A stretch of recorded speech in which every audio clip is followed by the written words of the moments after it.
Welcome back to Talk of the Town on 99.7, 1450 WHTC and WHTC.com. We welcome you back to Talk of the Town for this Tuesday, March the 9th. I'm Gary Stevens. Second Tuesday of the month at this time, we devote to talking about things going on at the Holland Museum. And today we are joined by the Visitor Services and Exhibit Coordinator, Winde Gehringer, along with Michelle Stempien, who's the Education and Community Programs Manager. They join us via the Zoom connection this morning. Ladies, good morning and welcome back to WHTC. Good morning. Good morning. Good to be here. Good morning to both of you. And if you have a question for either Winde or Michelle, they'll be happy to answer it at 395-1450, 395-1450. Since our listeners cannot see us in the Zoom, I will try to direct questions so that you know who's talking, be it Michelle or be it Winde, so that you can associate name with voice. I say this all the time because most of the time when we have our conversations with the museum, it's a case of we talk to them after the second Monday of the month, which is the free Monday to get people in. And unfortunately, if you wanted to go on a Monday that's free, you missed out for this month. You're going to have to wait until April to do that. But still, Winde, I'll start with you. This is a good time for people to get familiar with the museum. And hey, sometimes you offer something for free. They like it. They come back when they're willing to pay a fee to be able to join the museum or to enjoy the museum that day. Yeah, that's definitely true. And on the free Mondays, it's a really good time. If you're not able to come during like our regular business hours, say you have like a 9-to-5 job, we're open a little bit later than that. But you can also see some of our rotating exhibits that we have, and we've got one coming up this week actually too. So, yeah.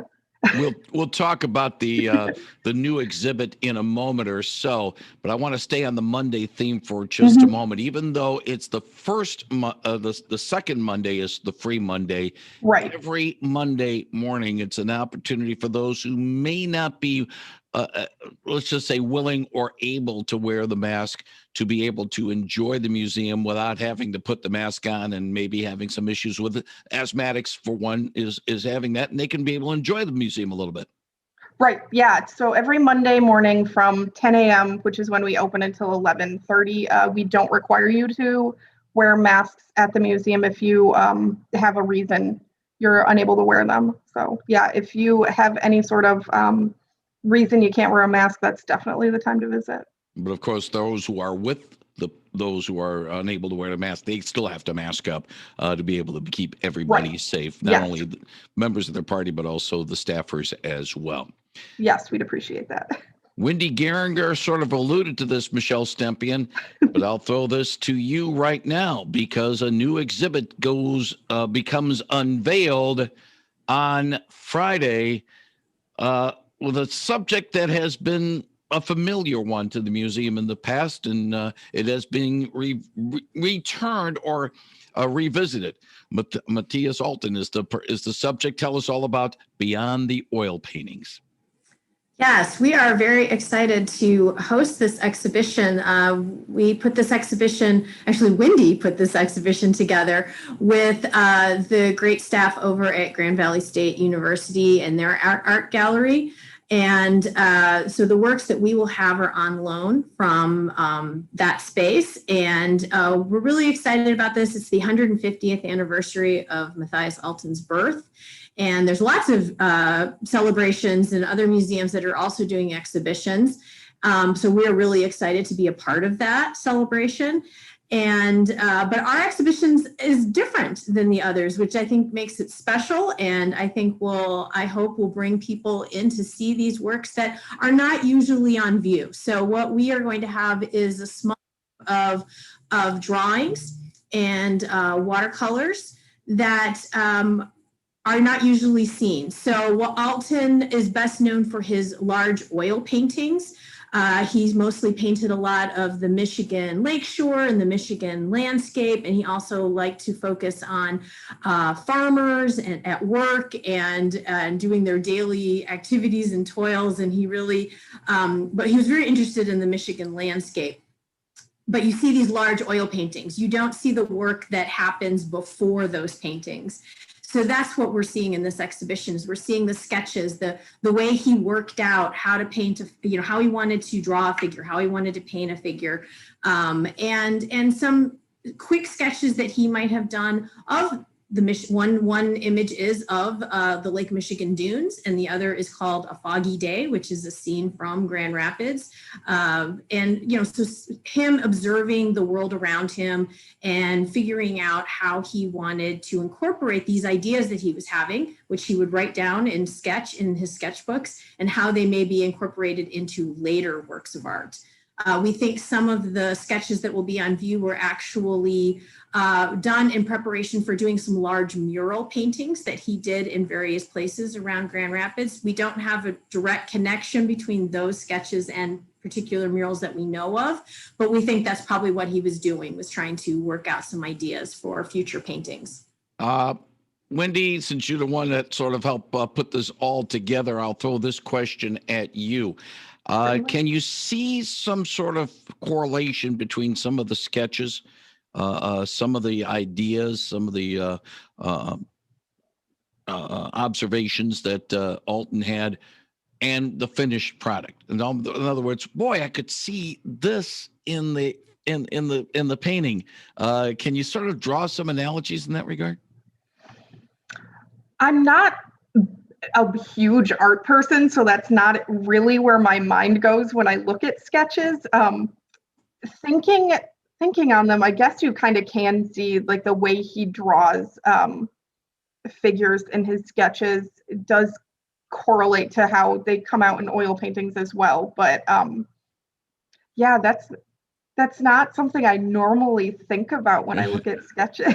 Okay, then I'm going to throw it this way. Why then is this exhibit at a historical museum instead of the art museum, or in this case, the Holland Museum, the Holland Center for the Arts there?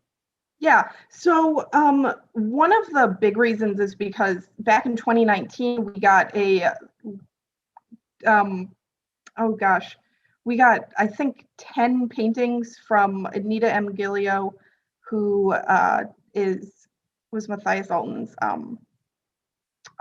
granddaughter, I believe. Yes, thank you. And that was a really well-received exhibit.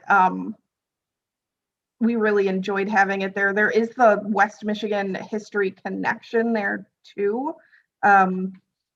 So yes, it is a little bit of more of an art exhibit, but we actually do, with this exhibit, have a timeline of Matthias Alton's life as well, so you can kind of learn about where he started back in Germany. Then he immigrated here to West Michigan, and kind of his life that way as well. So I was thinking of the Holland Center for the Arts, and let's put it this way: all have some brain from time to time, and sometimes we can't put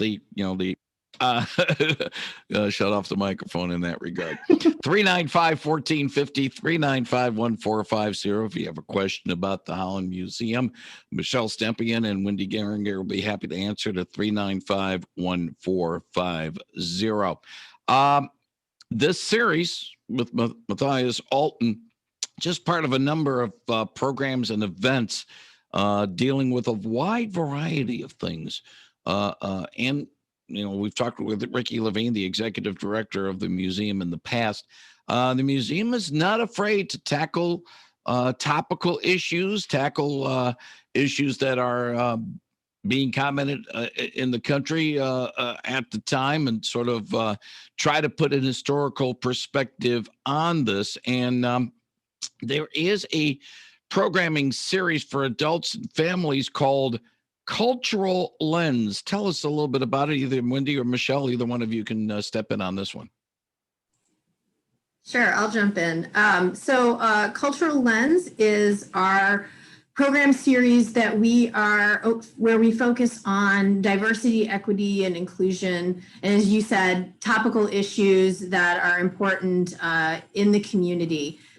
And so this has been a series that's been going on for a little over a year now. And we're trying to have at least one program a month that would be connected to this series. Most recently, in fact, just last week, we had a Zoom program on fair housing, and it was a collaboration with Dr. Fred Johnson, who's a professor at Hope College, and Liz Keegan from the Fair Housing Center of West Michigan.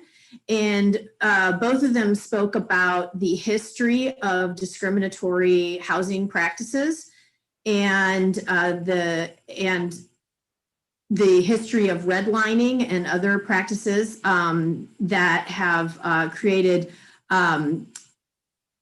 situations in communities that are not equitable. And so they talked a lot about that. And also Liz had some great advice on how people could get involved and how people can learn more about fair housing and the importance of fair housing. So that's just one example of the type of programming that we're trying to bring forward through the Cultural Lens series. We're looking at some future programs, one in June having with Pride Month.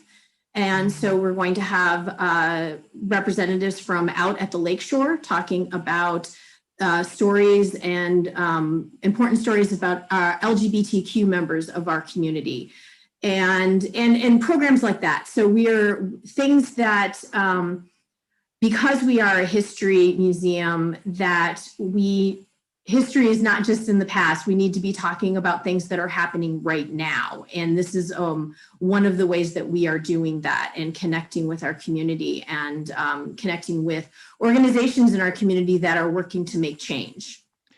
Tying in with the fair housing discussion from last week is something that's coming up a week from Thursday, the 18th. Fair Housing 5 and the Haunted House. Tell us all about it. Yeah, this is a program in connection with the one we just did on fair housing, but we wanted to do something, again, with the Fair Housing Center of West Michigan. But this is a program for families. And I think it's really important to start talking about these issues with young children.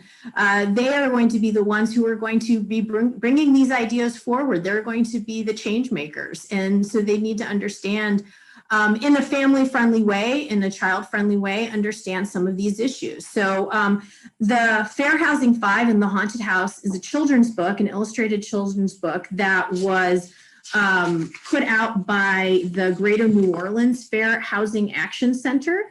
And what we're going to be doing is we have two people who are going to be reading the book. We are reading it in English and in Spanish. So Bree Miranda from the Fair Housing Center of West Michigan will be reading in English, and then a student from Holland High School, Brisa Martinez Contreras, will be reading it in Spanish. And then we'll have a little discussion with the families that are on the Zoom. It's going to be a virtual program, so it's free. So we'll have a little discussion, and also the Fair Housing Center is providing some activities that the kids can do at home as a follow-up to hearing the story and having a discussion about fair housing. So it's going to be a really fun program. There are still spots, obviously, to get registered. If you register by March 10th, which is tomorrow. Yeah. If you register by then, the Fair Housing Center will actually mail you your book, and you can request an English book or a Spanish book. So you'll have your own copy of the story for the program and the activity. If you register after March 10th, then you would be able to pick up your book at the museum either Friday, which is March 12th, Saturday, March 13th, or Monday, March 15th, which during our public hours, which are from 10 to 5. And the thing is, the event, of course, is March 18th. It'll start at 6 p.m. It'll be at the museum itself. Will there be a virtual presence there, or do you need to be there at the museum for this? No, it's actually all virtual. So you'll need to register. You have to go to our website, and there is an Eventbrite link to register, and then we will email you the link to the Zoom program. So you'll get that just prior to the program, and then you can log in at home. So everyone will be at home, so everyone can be safe and but hear this really great story. We're really excited. This is our first bilingual program. So we're really excited to be able to do this on such an important topic, and again, in a family-friendly way, so that kids can start to understand about discrimination and discriminatory housing practices. It's almost a case of, if we don't learn from history, we're doomed to repeat it. And unfortunately, well, let's put it this way. Unfortunately, we've repeated it more than we have learned over the years, with many different topics that some might call sensitive. Others might say, well, it needs to be touched upon. You need to talk to the kids as much on these subjects as, okay, Martha, you talk to Billy about the birds and the bees. When we talk about fair housing, or we talk about racial issues and respecting other people's cultures, talking about the birds and bees sometimes can be a little bit easier to some people. Ladies, we've been talking about the exhibit that begins on Friday, the Matthias Alton Beyond the Oil Paintings exhibit that begins Friday, runs through July 25th. In addition, and we didn't really mention this, but there will be a family gallery guide and related programming as well. So it's more than just the actual exhibit. And with that, and I think, Winde, you can answer this, you got to be there at the at the museum to look at the exhibit. Or is there a virtual presence along the lines with that as well? Well, we don't currently have a virtual presence with this exhibit, but I believe we are planning on, at the very least, making some sort of like teaser video so people can see a little bit what the exhibit is like. Obviously, to get the full effect, you'd want to be at the museum itself to see everything close up. But yeah, I just was, because obviously we're trying to stay safe in this right, environment. Now, the other thing we discussed about is programs and events. We talked about the Cultural Lens and the upcoming program a week from Thursday, Fair Housing 5 and the Haunted House. But there is a book club, Diversity and Culture Celebration Book Club. Winde or Michelle, if either one of you want to wade in and explain exactly what this book club is all about? Yeah, I can do that for sure. So the Diversity and Culture Celebration Book Club is something that we've been doing for a couple of months now with EYGC, which is Empowering Youth Global Connection. But every, I think, 2 weeks, you're able to get just a little book bag full of books with topics that kind of interest you. On a diverse range of topics. But that's something that, I don't know, maybe Michelle can give a little bit more information. Sure. So this is for, kids and families. So there is an online form on our website, a Google form that you can fill out to register to be part of the book club. And then there's a list of books. You can make selections. They put the books in bags, and then people can come pick them up from the museum. And you get them for about 2 weeks. And so you can spend time with them, read them multiple times, and then you return them to the museum. And then we set them aside. So if anyone has any COVID concerns, we set them aside. They're sanitized before they go back into the circulation for the club, before they're sent out with anybody else. But the focus of the club is to really look at diverse stories. So we have a lot of books on different cultures. We have a lot of books on people who are inventors and innovators, men and women. We want to be able to tell a more diverse story. So historical figures, and it's just a really great way to expose kids to, again, a more diverse telling of history and the people who are doing things today. So, and to learn about people from other places. So, yeah, we have about 200 books in the club right now. We are continuing to add more all the time. And you can even fill out a form to talk a little bit about what you liked about the book. You can draw a picture, something that inspired you about the book that you can send back to us. And we look at those. And we hope eventually that we can actually have book discussions with kids who read the books, but that will be in the future. It's a good program and encouraging reading, but also encouraging knowledge along the same lines. And finally, the virtual walking tours have been very successful, and they continue.